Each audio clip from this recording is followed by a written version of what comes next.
Hello everyone, welcome to another video. And if you like marketing and business content, then I want to encourage you to like and subscribe to the channel, maybe even hit the notification bell for more content like this. In this video, we're going to talk about the difference between ROAS and POAS, return on ad spend versus profit on ad spend, how to calculate it, why it's important for your business, and so forth. So I hope you learned something from this. So just before we dive into the video, I want to give some context to why I'm actually making this.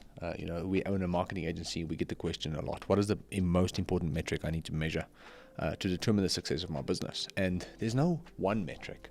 You see, most people think it's ROAS, but that can be a very vague metric to measure. And I'm going to explain why in a second. And at the same time, if there was a really good metric to determine the health of your business from a marketing standpoint, then it will most likely be POAS. And I'm going to unpack why that is as well. So let's start with ROAS. So I think most people know what ROAS stands for. And if you don't, then this video is for you. So it basically stands for return on ad spend. Okay. So that is basically the actual money that you get back after you've invested money in marketing. So that would be marketing. And the money that you get back, that is your ROAS. So I think that is a simple way to explain it. And how you calculate that, what a good ROAS is a very complicated question to answer, to be honest. So before we get to that, let's figure out how do you actually calculate the metric in itself. You take your total revenue that is generated by the business, and you divide that by your marketing spend. And let's, for hypothetical reasons, say that you made 100,000 Rand in revenue for the online business or whatever business, and you spent 20,000 Rand in ads or marketing. This is now including hiring a consultant. Let's say, for example, 10K, you spent another 10K, you've got 20K investment in marketing. If we had to divide 20 into 100, how much is that? That is 5. So technically you have a 5x ROAS. That is your return on advertising spend. That means for every 1 Rand you invest in marketing, you get 1 Rand back in revenue. And I think this is very exciting, because if I put 1 Rand in, I'm going to get 1 Rand out. If I'm going to put 10 Rand in, I'm going to put 10 Rand out. It's almost like a bit of a slot machine, more predictable slot machine, if you will.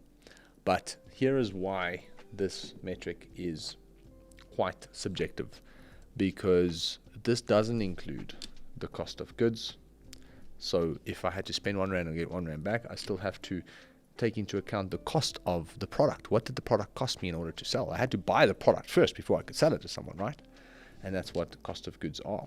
This is also not including any additional expenses. So this could be things like staff, salaries, VAT, whatever it may be. So it's not an indication of profit. I think that's what I'm really trying to say, is that this is more just an indication of revenue back into the business. But revenue, doesn't mean that you can grow the business. Revenue doesn't really matter, to be honest with you. You can build 100 million Rand business, but if you have 100 million Rands worth of expenses, then the business is not really profitable. And what you're actually looking for is profit. See, revenue gets you on the front of an entrepreneur magazine, but profit is what buys the yachts. And I think what we should do is focus on metrics that can actually indicate how much profit we're making back on our advertising and our marketing. And this is where POAS comes in, because this is actually profit back on ad spend.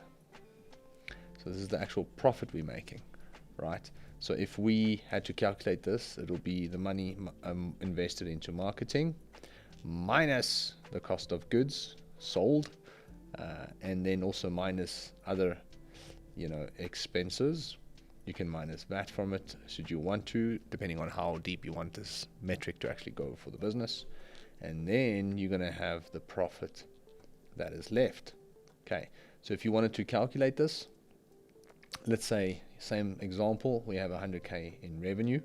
let's say we sold 20K's worth of goods, we have 20K's worth of expenses, and we have 15,000 rands worth of VAT, because VAT is 15%, right? So that would give us an estimation of 100 minus 45. So that is 55K back in actual profit, which is awesome, but we still haven't deducted the marketing, right? So from the previous example, we spent what, 20K on marketing. We have our profit, and here we have the advertising or marketing spend, and now we're going to take 55K divided by 20K's worth of marketing in order to get our POAS.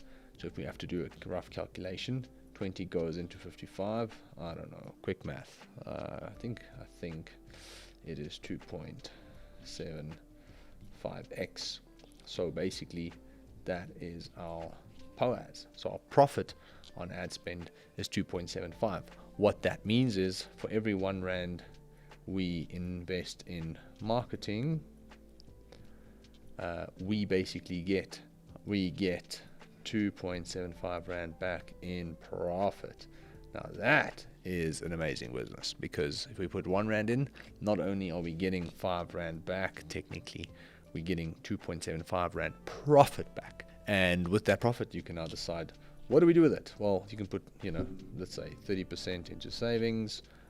You can put 20%, or just over 20% of that will be tax, and you can put the other 50% back into the business in order to scale things accordingly, because that is the bottom line, essentially, if you think about it, because that's after all the necessary expenses, as I showed before.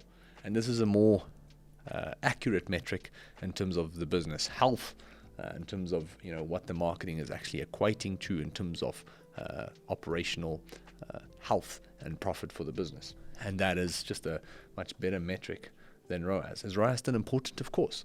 You still need to measure ROAS because it gives you an indication of how well the ads are performing. But I think as a sub-metric, you also need to understand what ads are making you the most amount of profit at the end of the day. And maybe if those ads have a high ROAS but a low profit, what can you do in between in order to ensure you squeeze as much profit back from the business? And that's where you relook at, having a conversation with your suppliers to negotiate better rates, having a negotiation with transaction feeds and merchants, shipping companies, etc. Maybe audit all your expenses as a business, because the more you streamline these things, the more you will be able to get back if the ROAS is healthy. So the higher the POAS, naturally, the more you start to streamline the expenses of the business. And guys, there is the biggest difference between the two, why it's important to know. And hopefully this helps you as well. With that said, that's all for today. If you found this valuable, I want to encourage you to like and subscribe for more content like this. And I'll see you guys next time. Cheers.